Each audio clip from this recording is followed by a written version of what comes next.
Good evening दोस्तों, कैसे हैं आप लोग। दुआ करते हैं आप लोग अच्छे होंगे। मैं आपका दिनेश कुमार निराला आप लोग के बीच क्लास 10th के बोर्ड मॉडल ऑब्जेक्टिव क्वेश्चन जो कि फिजिक्स के 3 चैप्टर मानव नेत्र, वायुमंडलीय अपवर्तन, वर्ण विक्षेपण जैसे महत्वपूर्ण टॉपिक को लेकर आया हूं।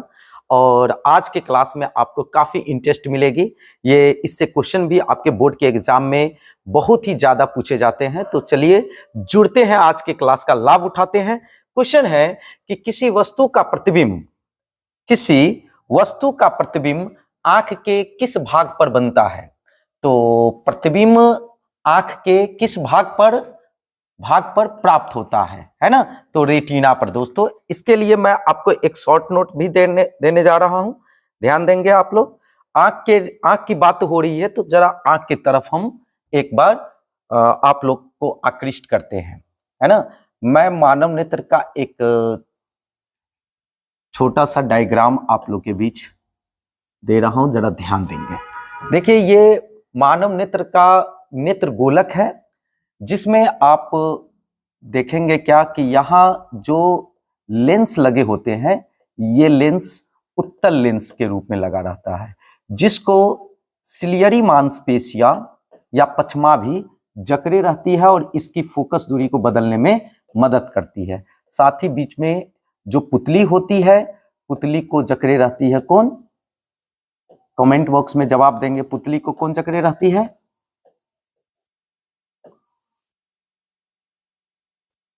आइरिस या परितारिका, बिल्कुल सही जवाब। पुतली को जकड़े रहती है आइरिस या परितारिका, जो प्रकाश के परिमाण को जिसकी मदद से घटाया या बढ़ाया जाता है। और इसके बीचों बीच में होती है तारा, जिसकी मदद से आंख के भीतर प्रकाश प्रवेश करती है। ठीक है, तो इसी के साथ में आपको कुछ ऑब्जेक्टिव क्वेश्चन निकलता है कि नेत्र गोलक में या नेत्र में किस लेंस का उपयोग किया जाता है। तो उत्तल लेंस। नेत्र लेंस को कौन सी रचना जकड़े होती है या उसकी फोकस दूरी बदलने में मदद करती है। तो क्या बोलेंगे, आइरिस या परितारिका। और उसी के साथ पूछेगा कि पुतली को कौन जकड़े रहती है, तो क्या बोलेंगे, सिलियरी मांसपेशिया या पछमावी। इससे रिलेटेड क्वेश्चन पूछेगा। प्रकाश के परिमाण को घटाने या बढ़ाने में मदद कौन करता है, तो यही पछमावी करती है, यानी आइरिस या परितारिका करती है। ओके, कोई दिक्कत। इसी के साथ आपको मैं बताऊं कि इसकी 3 परत होती है। कितनी परत, 3 परत, है ना। इसकी 3 परत होती है। सबसे बाहरी परत को श्वेत पटल कहते हैं। मध्य वाले भाग को रक्तक पटल कहा जाता है। दोस्तों मध्य भाग को क्या कहते हैं, रक्तक पटल। और वही एक और परत होती है जो कि मैं आपको इस फिगर के माध्यम से दिखा रहा हूं। ये तीसरी परत जो होती है, जिसको रेटिना कहते हैं या दृष्टि पटल इसको कहा जाता है। यानी नेत्र गोलक की कुल 3 परतें हैं। सबसे पहली परत जो श्वेत पटल है, और ये श्वेत पटल अपारदर्शी चमड़े की बनी होती है, मोटी होती है। बीच वाली परत रक्तक पटल का कार्य करती है। जो रक्तक पटल आगे आकर 2 परतों में बढ़ जाती है, सिलियरी मांसपेशिया के रूप में और आइरिस और परितारिका पछमावी के रूप में, ठीक ना। और तीसरी परत जो होती है, ये तीसरी परत दृष्टि पटल या रेटिना कहलाती है। दृष्टि पटल या रेटिना का काम है कि किसी भी वस्तु का प्रतिबिंब बनाना, और प्रतिबिंब जब बनेगी तो वस्तु का प्रतिबिंब उल्टी बनेगी, वास्तविक बनेगी और वस्तु से छोटी बनेगी। बहुत सारे ऑब्जेक्टिव क्वेश्चन आप यहां से समझ रहे हैं। मानव नेत्र से जुड़ा हुआ जो ऑब्जेक्टिव बोर्ड मॉडल क्वेश्चन या कॉम्पिटिटिव लेवल का जो क्वेश्चन बनता है, आपको यहां से देखने को मिल सकता है। पूछ देगा कि नेत्र के किस भाग पर वस्तु का प्रतिबिंब बनता है, तो बोलेंगे दृष्टि पटल या रेटिना। कैसा प्रतिबिंब बनता है, तो उल्टा और वास्तविक तथा वस्तु से छोटा, है कि नहीं। और इसी के साथ ये जो देख रहे हैं, इसमें द्रव भरा होता है, जिसको कचाव द्रव कहते हैं। और ये जो है, इस भाग को कहते हैं दृष्टि पटल, है ना। सॉरी गाइस, इसको कहते हैं दृष्टि तंत्रिका। ये न्यूरॉन, ये मस्तिष्क को संवेदना पहुंचाती है। जब किसी वस्तु का प्रतिबिंब बनता है तो इसी के मदद से मस्तिष्क को संवेदना जाती है, और मस्तिष्क उस व्यक्तियों को पहचानने में आंख को मदद करती है, ठीक ना। तो चलिए अब हम आगे की ओर बढ़ते हैं, क्वेश्चन की तरफ आते हैं। आपको अब और आसान होगा समझने में। कह रहा है कि वस्तु का प्रतिबिंब आंख के किस भाग पर बनता है, और ये बार बार पूछे जाने वाला क्वेश्चन है दोस्तों। 2013, 14, 21 दोनों में पूछा, तीनों में पूछा गया है। तो इसका सही आंसर हो जाएगा रेटिना, है ना। तो चलिए इसी के साथ हम आपको और आगे की ओर लेकर आते हैं। क्वेश्चन कह रहा है आंख व्यवहार कैसा करता है, कैसा होता है आंख का व्यवहार, किस लेंस के पैटर्न पर वो काम करती है। तो स्वाभाविक सी बात है कि नेत्र में उत्तल लेंस लगा होता है, तो आंख किस लेंस पर व्यवहार करेगी, उत्तल लेंस की तरह, ठीक ना। क्वेश्चन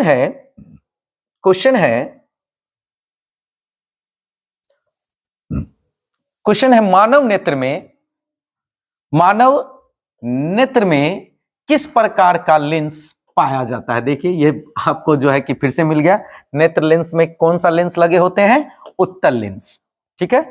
तो चलिए ऐसे ही बने रहिए हमारे साथ और लाभ उठाइए आज के क्लास का। बहुत बेहतर। नेत्र में प्रवेश करने वाले प्रकाश की किरणों का अधिकांश अपवर्तन कहां होता है। याद रखेंगे, कॉर्निया के बाहरी पृष्ठ पे नेत्र का अधिकांश प्रकाश का जो अपवर्तन है वो कॉर्निया के बाहरी पृष्ठ पे होते हैं बच्चों, है ना। अब आ जाइए, साथ ही साथ क्वेश्चन आपको देखने को मिलेंगे कि सामान्य दृष्टि के वयस्क के लिए, सामान्य दृष्टि के किसके लिए, वयस्क के लिए, नवयुवक के लिए स्पष्ट दृष्टि की अल्पतम दूरी न दे के कभी कभी न्यूनतम दूरी दे देगा। अल्पतम दूरी हो या न्यूनतम दूरी हो, दोनों एक ही हुए तो सामान्य दृष्टि के वयस्क के लिए स्पष्ट देखने की न्यूनतम दूरी जो होती है 25 सेंटीमीटर होती है। तो 25 सेंटीमीटर यानी कि सी इज द राइट आंसर। अच्छा, एक क्वेश्चन आपसे हम करते हैं कि सामान्य दृष्टि के वयस्क के लिए स्पष्ट देखने की जो अल्पतम दूरी है, न्यूनतम दूरी है वो 25 सेंटीमीटर है। तो सामान्य वयस्क के लिए दूर देखने की जो बिंदु होगी वो क्या होगा, कमेंट बॉक्स में जवाब देंगे। कमेंट बॉक्स में आपके लिए कमेंट बॉक्स खुली हुई है, जवाब देंगे दोस्तों। सही जा रहा है, आप लोग का जवाब सही आ रहा है। अनंत इसका सही जवाब होगा, यानी कि कोई भी वस्तु यदि दूर देख रही है तो अनंत तक की वस्तु को देख लेती है। यही कारण है कि हमारा आंख चांद तारों को देखता है। एक बार एक कवि महोदय आ रहे थे, कहां से, तो कविता पाठ करके रात्रि में, तो उसे जो है कि दूर देखने में बहुत ही कठिनाइयां उत्पन्न हो रही थी। घर आकर अपनी वाइफ को जो है कि बोले कि देखिए दूर देखने में हमको काफी कठिनाइयां उत्पन्न हो रही है, हम जो आपको पैसा दिए हैं वो पैसा आप जो है कि हमको कल दे दीजिएगा ताकि हम चश्मा ले लेते हैं इसका। तो उसकी वाइफ भी जो है कि कभी भी लेडीज में एक बहुत ही कॉमन सा गुण होता है कि एक बार पैसा खर्च ले ले तो फिर वो कॉमन कामों के लिए उसको खर्च करना बहुत मुश्किल होता है। बुरा ना माने जो भी लेडीज हमारी बातों को सुन रहे हैं, लेकिन सच्चाई तो यही है। साथ ही साथ वो अपने हस्बैंड को लेके गए टेरिस्ट पे और बोले कि ऊपर कौन है भाई, ऊपर क्या है, वो तो चांद है। उससे ऊपर वो जो झिलमिल झिलमिल करता हुआ देख रहे हैं वो क्या है, तो तारा है। तो कवि महोदय आप चांद देख रहे हो, तारे को देख रहे हो, आप कितना दूर देखोगे, ठीक है पैसा कैंसिल नहीं मिलेगा, ठीक ना। तो चलिए इसी के साथ हम आपको नेक्स्ट क्वेश्चन की तरफ लेकर आ रहे हैं दोस्तों। क्वेश्चन बहुत मजेदार है। कह रहा है क्वेश्चन में कि नेत्र निकट वस्तु को साफ नहीं देख पाता है, नहीं देख सकता है, उस नेत्र में होता है। याद रखिए ये क्वेश्चन थोड़ा सा टर्न किया गया है लेकिन आपके बेसिक कंसेप्ट पर आधारित है। मैं आपको जो अभी बताने वाला हूं ध्यान से सुनेंगे। दृष्टि दोष से संबंधित यह क्वेश्चन है। जब कोई नेत्र निकट की या दूर की वस्तु को स्पष्ट देख लेती है तो वो स्वस्थ नेत्र होता है, किंतु किसी कारण से नेत्र निकट की वस्तु या दूर की वस्तु या दोनों वस्तु को या किसी खास बिंदु को देखने की क्षमता खो देती है तो नेत्र में दोष उत्पन्न हो जाते हैं। इस दोष को दृष्टि दोष कहते हैं। दृष्टि दोष से संबंधित कई क्वेश्चन आपके एग्जाम में आ सकते हैं, चाहे वो ऑब्जेक्टिव के रूप में हो या सब्जेक्टिव के रूप में हो। किंतु इसको समझना बहुत ही इंपॉर्टेंट है, क्योंकि आने वाले भी जो क्वेश्चन है इस क्वेश्चन को हम आपको जो है कि डिटेल के साथ समझाएंगे। देखिए जैसे पहला हुआ कंडीशन, 4 तरह के दृष्टि दोष है। जैसे फर्स्ट आपको बता दे कि निकट दृष्टि दोष, सेकंड दूर दृष्टि दोष, थर्ड जरा दृष्टि दोष और फोर्थ अबिंदुकता। अभी चारों के को लेकर आपको समझना है कि निकट दृष्टि दोष हम किस दृष्टि दोष में हम निकट दृष्टि दोष को बोलेंगे। तो जब निकट की वस्तु, जो दृष्टि निकट और दूर दोनों ही कंफ्यूजन डालने वाला क्वेश्चन है, समझने के लिए बस एक इशारा काफी है। निकट दृष्टि दोष है तो निकट की वस्तु स्पष्ट दिखाई देगा, और दूर दृष्टि दोष है तो दूर की वस्तु स्पष्ट दिखाई देगा। निकट दृष्टि दोष है तो निकट की वस्तु स्पष्ट दिखाई देगा, तो दूर की वस्तु स्पष्ट दिखाई नहीं देगी, तो निकट दृष्टि दोष हो गया। दूर दृष्टि दोष है तो दूर की वस्तु स्पष्ट दिखाई देगी किंतु निकट की वस्तु स्पष्ट दिखाई नहीं देगी, तो ये दूर दृष्टि दोष कहलाएगा। निकट दृष्टि दोष है तो उसको जो निवारित हम करेंगे, उसका जो निवारण करेंगे, तो उसके लिए हमको कौन लेंस लेना होगा? अवतल लेंस। और जबकि दूर दृष्टि दोष है तो दूर दृष्टि दोष के निवारण के लिए हमें उत्तल लेंस के चश्मे का उपयोग किया जाएगा। ठीक है, तो दोनों क्लियर हो गया। निकट दृष्टि दोष में निकट की वस्तु स्पष्ट देखेंगे तो दूर की वस्तु स्पष्ट दिखाई नहीं देगी। जैसे यहां निकट की वस्तु स्पष्ट दिखाई नहीं देगी तो ये कौन दृष्टि दोष हो जाएगा? दूर दृष्टि दोष हो जाएगा। ठीक है, क्योंकि दूर दृष्टि दोष में दूर की वस्तु स्पष्ट दिखाई देगी तो निकट की वस्तु दिखाई स्पष्ट नहीं देगी। ओके, अब दूर दृष्टि दोष को जो सॉल्व करेंगे जिस लेंस के चश्मे को लगा के, वो दूर दृष्टि दोष के लिए कौन लेंस लगाना पड़ेगा? तो एक बार फिर से आप समझ लीजिए, दूर दृष्टि दोष के लिए जो है कि उत्तल लेंस के चश्मे, क्योंकि उत्तल लेंस को जो है ना कन्वर्जिंग लेंस भी कहते हैं, वो प्रकाश की किरणों को एकत्रित कर लेती है, जिसके कारण जब दूर जाकर किरणें कटती है तो उसको वो एकत्रित करके रेटिना पर कटवाती है। ठीक ना, तो इसीलिए दूर दृष्टि दोष के निवारण के लिए उत्तल लेंस का उपयोग करते हैं। जबकि निकट दृष्टि दोष में निकट की वस्तु स्पष्ट दिखाई देगी तो दूर की वस्तु स्पष्ट दिखाई नहीं देगी। इस लेंस के इस दोष को जो निवारित करेंगे तो उसके लिए हमको डाइवर्जिंग लेंस का उपयोग किया जाएगा। डाइवर्जिंग लेंस किसको कहेंगे? अपसारी लेंस किसे कहेंगे? अवतल लेंस को। यानी निकट दृष्टि दोष के निवारण के लिए अवतल लेंस। अब सर ये जरा दृष्टि दोष अभिमुखता का मामला क्या है?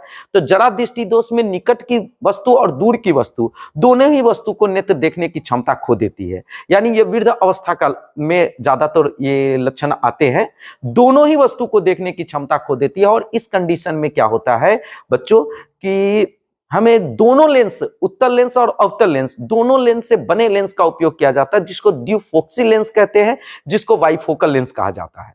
यानी जरा दृष्टि दोष के निवारण के लिए द्विफोक्सी या बाइफोकल लेंस का उपयोग किया जाता है। वही मोतियाबिंद की बात करेंगे तो वो किस मोतिया मतलब मोती की तरह यानी किसी बिंदु की तरह देखने की क्षमता वो खो देती है।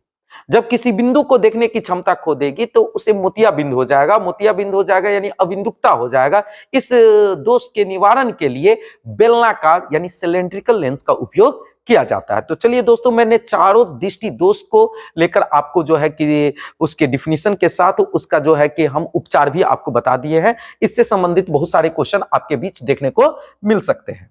तो चलिए आइए अब मैं इससे संबंधित आगे बढ़ता हूं।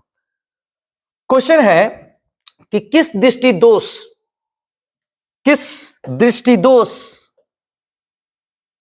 को अवतल और उत्तल दोनों लेंसों से बने द्विफोक्सी लेंस, या आ गया आप लोग के बीच आ गया दोस्तों, द्विफोक्सी लेंस द्वारा संशोधित किया जाता है, यानी उसका निवारण किया जाता है। तो दोनों लेंसों से बने द्विफोक्सी लेंस का उपयोग किसमें करेंगे? जरा दृष्टि दोष में। बहुत ज्यादा एक निवारण से संबंधित क्वेश्चन आपके बोर्ड में तो रहेगा ही, इस चीज को माइंड सेट कर लीजिए, ठीक ना। अब आ जाइए, क्वेश्चन है कि किस लेंस का उपयोग दीर्घ दृष्टि दोष, दीर्घ मतलब दूर, और दृष्टि यानी देखना, दोष मतलब उसकी त्रुटि, यानी कि दूर दृष्टि दोष को संशोधित करने के किया जा सकता है। यानी कि किस लेंस का उपयोग करके हम दूर दृष्टि को यानी दीर्घ दृष्टि दोष को हम संशोधित कर सकते हैं। तो अभी रिसेंट में हमने बताया कौन लेंस, कमेंट बॉक्स में आप लोग खुद से जवाब देंगे। दूर दृष्टि दोष है दोस्तों कन्वर्जिंग लेंस। कन्वर्जिंग लेंस कौन है? उत्तल लेंस। यानी कि दूर दृष्टि दोष के लिए उत्तल लेंस के चश्मे का उपयोग किया जाता है। साथ ही साथ अब आ जाइए, क्वेश्चन इससे रहेगा ही रहेगा। अब बढ़ते हम आगे की ओर। क्वेश्चन है निकट दृष्टि दोष आ गया। निकट दृष्टि दोष से भी संबंधित निम्नलिखित में किस लेंस के द्वारा हटाया जाता है, यानी कि निकट दृष्टि दोष को हम दूर करेंगे, निकट दृष्टि दोष को हटाएंगे या निकट दृष्टि दोष का उपचार करेंगे तो उसके लिए किस लेंस के चश्मे का उपयोग किया जाएगा? अवतल लेंस के चश्मे का उपयोग किया जाएगा। चलिए बहुत बढ़िया, बहुत खूबसूरत जवाब आप लोग का मिल रहा है कमेंट बॉक्स के माध्यम से। किस रंग का, अब रंग की बात आ गई हमारे बीच मित्रों, रंग की बात आ गई तो हम आपको फिर से लेकर आते हैं बैक और रंग से संबंधित आपको बताते हैं।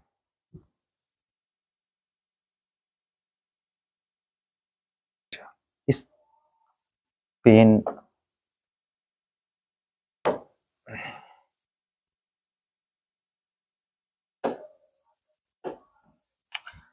तो दोस्तों आइए हम आपको लेकर आते हैं प्रिज्म पे।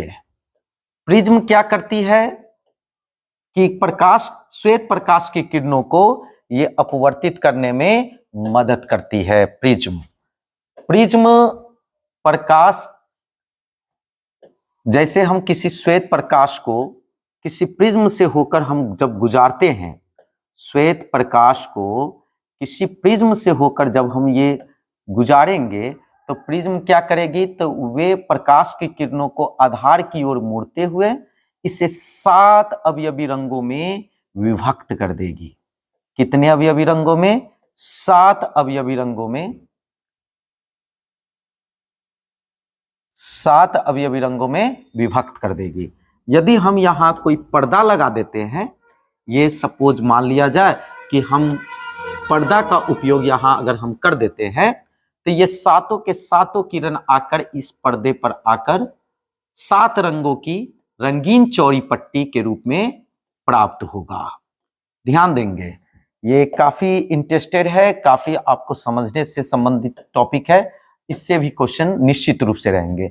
जब प्रकाश की किरण, 7 अवयवी रंगों की किरण जब एक पर्दे पर पड़ेगी तो जो सबसे कम विचलित होने वाली प्रकाश की किरण है वो लाल रहेगी, है ना, लाल रहेगी। और जो सबसे ज्यादा अपवर्तित होगी वो बैगनी होगी, है ना, जो सबसे ज्यादा अपवर्तित होगी वो कौन किरण? बैगनी किरण। आप लोग को शॉर्ट ट्रिक दिया गया होगा,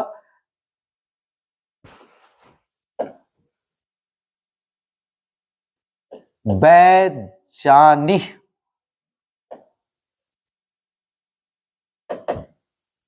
बैजानी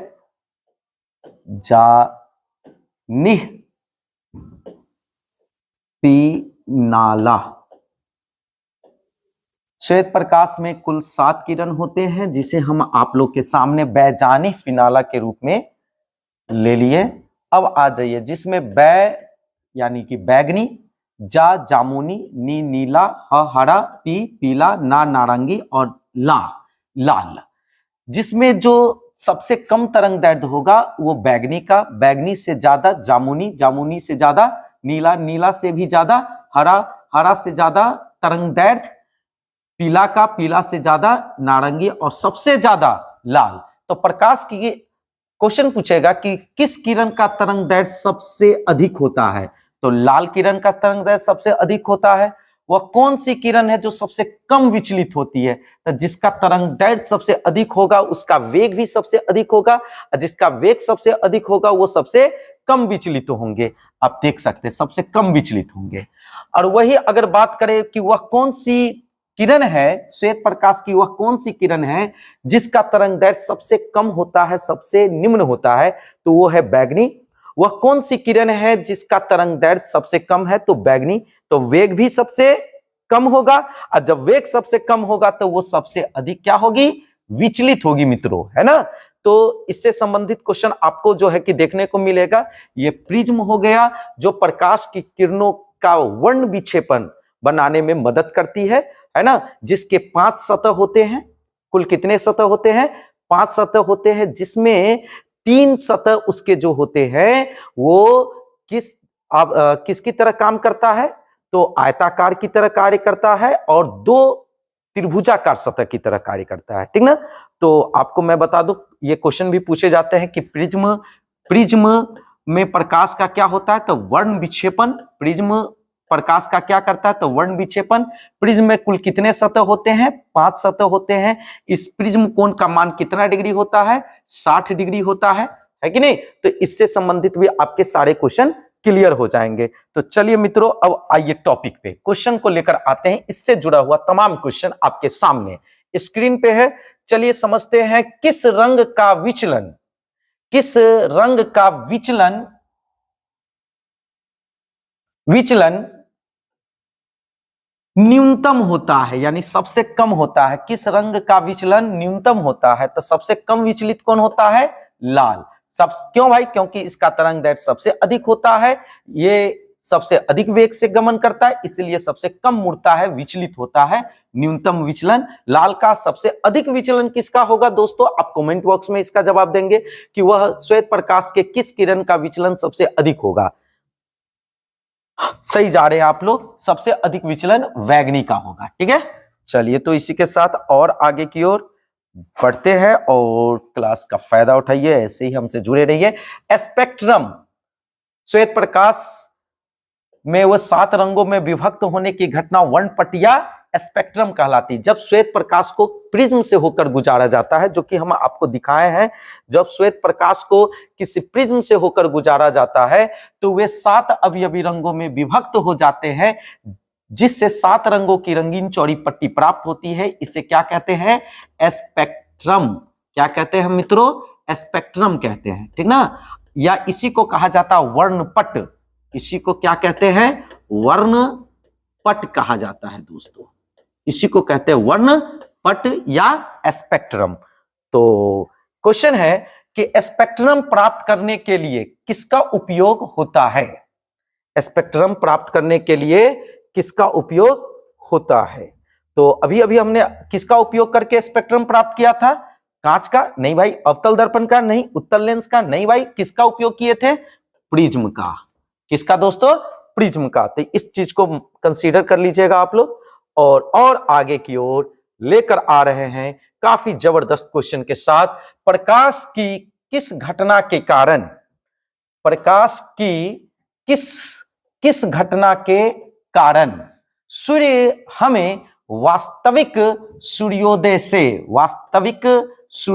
से लगभग 2 मिनट पहले, 2 मिनट पूर्व दिखाई देने लगता है।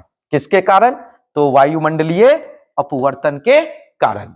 वायुमंडलीय अपवर्तन के कारण सूर्योदय से वो 2 मिनट पहले दिखाई देता है, और ये वायुमंडलीय अपवर्तन की ही घटना है जिसके कारण सूर्य हमें कैसा दिखाई देता है, सूर्योदय के समय और सूर्यास्त के समय लाल दिखाई देता है। याद रखेंगे, ठीक ना। अब साथी मित्रों और आगे की ओर बढ़ते हैं। उम्मीद करते हैं आप लोग मेरी बातों को समझ रहे होंगे और बोर्ड की बेहतरीन प्रिपरेशन इस वीडियो के माध्यम से कर रहे होंगे।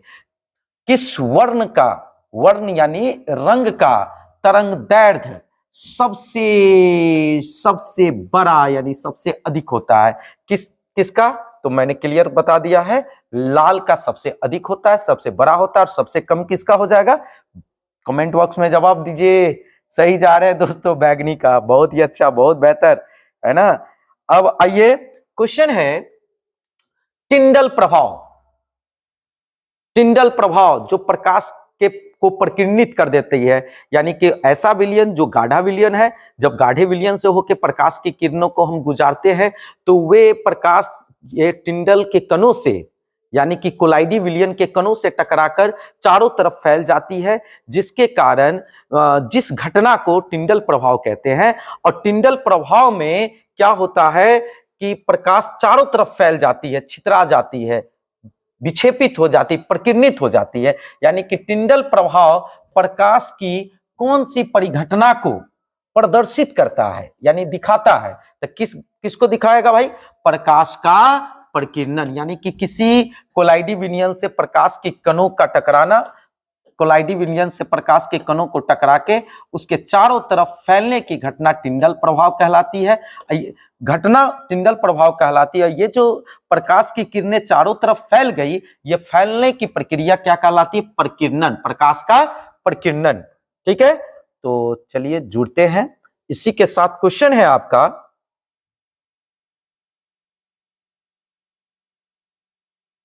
क्वेश्चन है मित्रों कि वायुमंडल में वायुमंडल में प्रकाश के किस वर्ण का प्रकीर्णन, प्रकाश के किस वर्ण का, किस प्रकाश का प्रकीर्णन सबसे अधिक होता है? तो देखिए, वायुमंडल में सबसे अधिक प्रकीर्णित होने वाली प्रकाश की जो किरण होती है वो नीला प्रकाश की किरण होती है, और नीले प्रकाश के प्रकीर्णन के कारण ही सूर्योदय और सूर्यास्त के समय हमें सूर्य लाल दिखाई देता है ना। तो चलिए इसी के साथ हम और आगे की ओर बढ़ते हैं, और ये सामने रहा एक बेहतरीन सा क्वेश्चन जो कि बहुत ही सिंपल क्वेश्चन है। तरंग दैर्ध्य को सामान्यतः व्यक्त किया जाता है, दर्शाया जाता है किसमें? तो तरंग दैर्ध्य को एंगस्ट्रम में दर्शाया जाता है। एंगस्ट्रम का सूचक क्या है मित्रों? तो एंगस्ट्रम को कैपिटल ए से सूचित किया जाता है, जिसके ऊपर में आप इस तरीके से देखे होंगे दर्शाया हुआ एंगस्ट्रम। तरंग दैर्ध्य को एंगस्ट्रम के द्वारा, एंगस्ट्रम इसका यूनिट है जिसके द्वारा दर्शाया जाता है। अब और आगे की ओर बढ़ते हैं। क्वेश्चन है कि किस वर्ण का तरंग दैर्ध्य सबसे बड़ा होता है? किस वर्ण का, श्वेत प्रकाश में 7 वर्ण है, सातों वर्ण में किसका तरंग दैर्ध्य सबसे बड़ा होता है, यानी सबसे अधिक होता है? तो किसका? लाल का, सबसे कम बैगनी का। ओके, ये क्वेश्चन बार बार रिपीटेड हो रहा है, मतलब आप समझ रहे होइएगा कि ये कितने इंपॉर्टेंट है ये टॉपिक।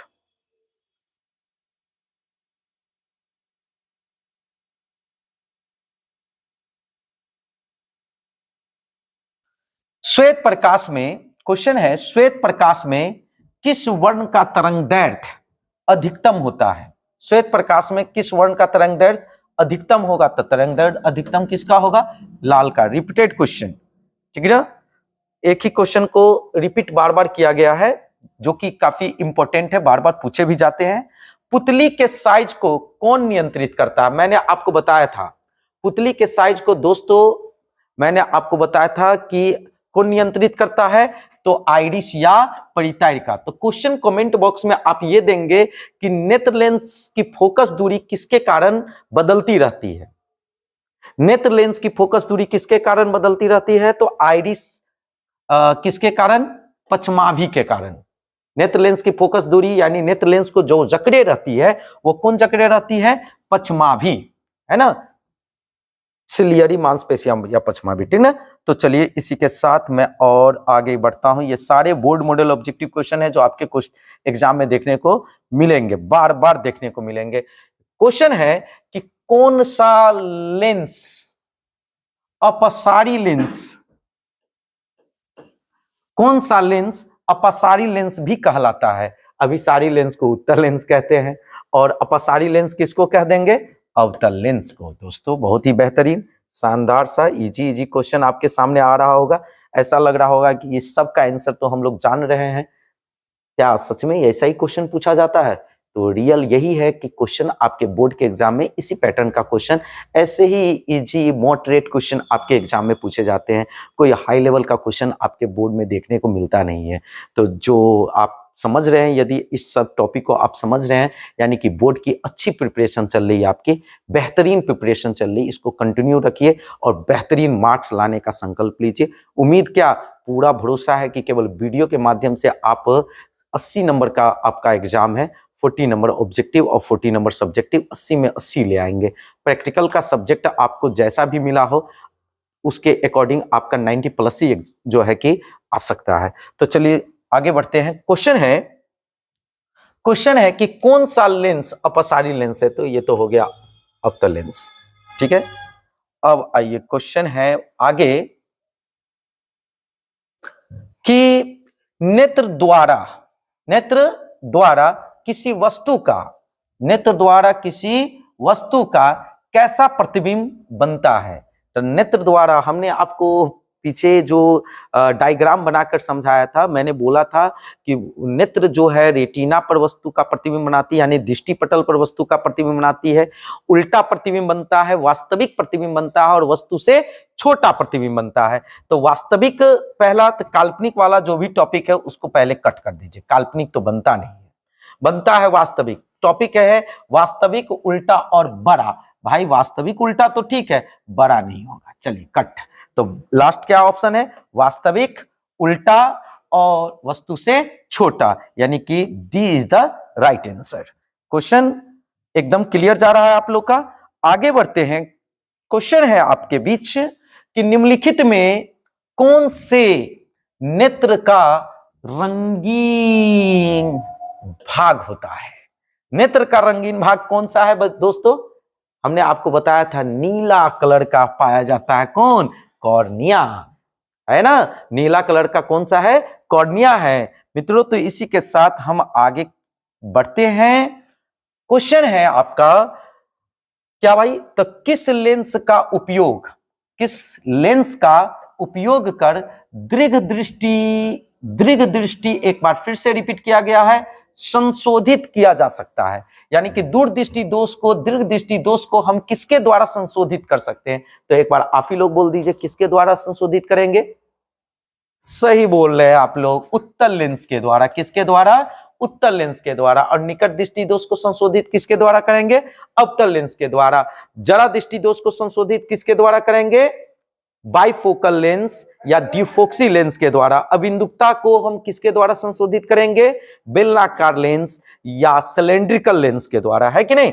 चलिए बहुत ही बेहतर, बहुत ही, एक क्वेश्चन से कई क्वेश्चन आप तैयार हो रहे हैं। मतलब इस वीडियो के माध्यम से जो हम आपको क्वेश्चन दे रहे हैं वही क्वेश्चन आप नहीं क्लियर कर रहे। इससे जुड़ा हुआ जितने भी क्वेश्चन है वो सारे क्वेश्चन आपको जो है कि बोर्ड के एग्जाम के लिए हम क्लियर करवा रहे हैं। इससे आपकी तैयारी और मजबूत हो जाएगी। चलिए आगे बढ़ते हैं दोस्तों। क्वेश्चन कह रहा है कि किस लेंस का उपयोग, चलिए ये तो हो गया है दृष्टि दोष। क्वेश्चन है कि श्वेत प्रकाश में वर्ण विक्षेपण उत्पन्न करता है। श्वेत प्रकाश में वर्ण विक्षेपण कौन उत्पन्न करता है? यानी प्रकाश, श्वेत प्रकाश को 7 अवयवी रंगों में बांटने का काम कौन करता है दोस्तों? प्रिज्म। एकदम क्लियर है। तो और आगे की ओर बढ़ेंगे। क्वेश्चन क्या है कि श्वेत प्रकाश यानी आकाश का रंग नीला रंग, आकाश का नीला रंग का होना किस परिघटना का परिणाम है? नीला रंग किस परिघटना का परिणाम है?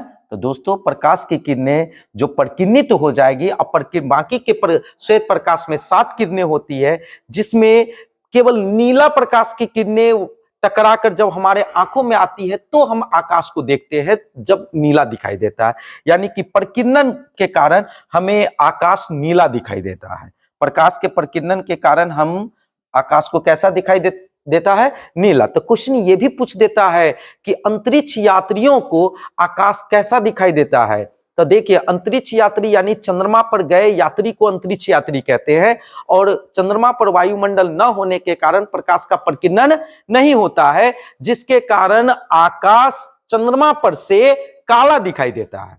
ठीक ना? तो ये भी क्वेश्चन आपके लिए काफी बेहतरीन क्वेश्चन में से एक होगा। क्वेश्चन एक बार फिर से रिपीट करते हैं कि अंतरिक्ष यात्रियों को आकाश कैसा दिखाई देता है? नीला, काला, पीला, गुलाबी, क्या बोलोगे? काला। गुड, फैंटास्टिक, बहुत ही बेहतर। तो क्वेश्चन है आपके बीच, क्वेश्चन है कि आकाश का न्यूनतम तरंग दैर्घ्य कितना होता है? तो देखिए, तरंग दैर्घ्य की बात करें तो 380 नैनोमीटर इसका जो है कि न्यूनतम वैल्यू है। तो मैं आपको बोल दूं कि B is the right answer. और इसी के साथ मैं आपको और आगे की ओर लेकर आता हूं। क्वेश्चन है आपका कि तारे के टिमटिमाने का क्या कारण है? कई बार ये क्वेश्चन रिपीटेड है, कई बार आपके बोर्ड के एग्जाम में देखने को मिला है। तारे का टिमटिमाना, है ना, टिमटिमाने का क्या कारण है? तो आप लोग खुद भी बता सकते हैं। वायुमंडलीय परावर्तन, कुल परावर्तन, वायुमंडलीय अपवर्तन, है ना, कुल अपवर्तन, है ना। तो क्या बोलेंगे? वायुमंडलीय अपवर्तन के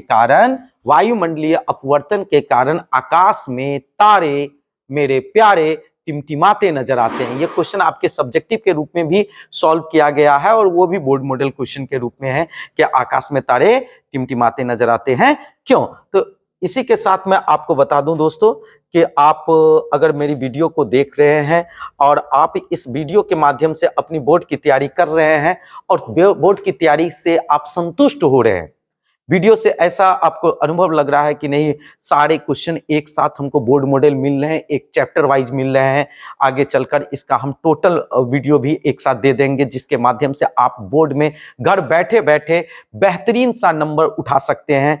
हम जो इससे पहले भी तैयारी करवाए हैं ऑफलाइन ऑनलाइन, जिसमें हम कई बार बच्चों को, कई टॉपर बच्चों को जो है कि दिए हैं इस बिहार बोर्ड के फील्ड में।